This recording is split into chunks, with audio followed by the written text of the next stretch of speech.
Vouloir la paix, ce n'est pas choisir la défaite, c'est être crédible, fort et prêt face à la Russie. Les mots d'Emmanuel Macron hier soir à la télévision, le chef de l'État qui persiste et signe, il n'exclut rien pour soutenir l'Ukraine, car dans cette guerre se joue, selon lui, la sécurité des Français. Écoutez.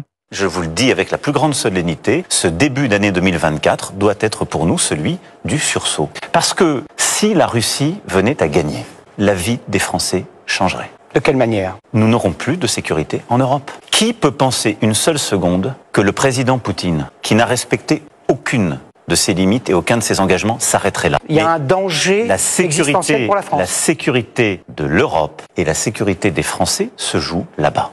Si la Russie gagne cette guerre, la crédibilité de l'Europe sera réduite à zéro. La sécurité des Européens, quelle serait-il ? Est-ce que vous pensez que les Polonais, les Lituaniens, les Estoniens, les Lettons, les Roumains, les Bulgares pourraient une seconde rester en paix ? Et je ne parle même pas de la Moldavie, qui certes n'est pas dans l'Union européenne aujourd'hui, mais qui à la seconde serait menacée. Il faut stopper en Ukraine. Aujourd'hui, il faut avoir, pour reprendre une vieille formule de Churchill, le nerf de la paix. Ceux qui veulent la paix préparent la paix. Emmanuel Macron, non, rétorque Jean-Luc Mélenchon sur X. À droite, Éric Ciotti accuse le chef de l'État de souffler sur les braises d'un potentiel conflit mondial à des fins électorales.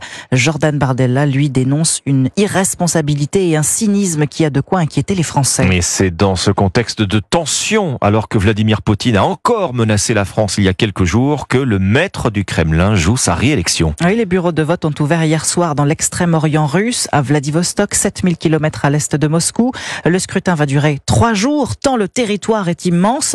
Et le résultat ne fait aucun doute. Après 25 ans au pouvoir, Vladimir Poutine obtiendra un nouveau mandat de 6 ans. Ce qui inquiète, en revanche, les autorités russes, c'est le bon déroulement du vote en pleine guerre avec l'Ukraine. Et alors que les adversaires du Kremlin sont nombreux, Nicolas Tonev. C'est encore un, c'est un drone ukrainien.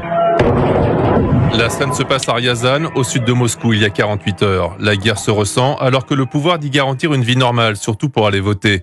Autre source d'inquiétude, les incursions militaires menées par des opposants russes. Nous, citoyens de Russie, avons le droit de participer à cette élection. Et donc, nous commençons à y participer. Des Russes actifs contre Vladimir Poutine, une autre forme de déstabilisation en période électorale. Les défilés de personnes rendant hommage à Alexeï Navalny ont montré que le courage de s'opposer pouvait encore exister en Russie. Une menace même mesurée qui justifiait un rappel à l'ordre hier de Vladimir Poutine.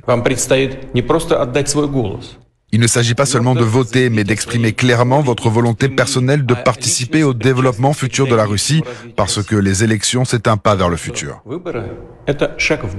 Dans cet étrange climat, des centaines de milliers de policiers et de membres du FSB sont mobilisés pour minimiser ou dissimuler toute aspérité pouvant gêner le plébiscite qu'attend Vladimir Poutine. Nicolas Tonev, spécialiste européen des pays de l'Est.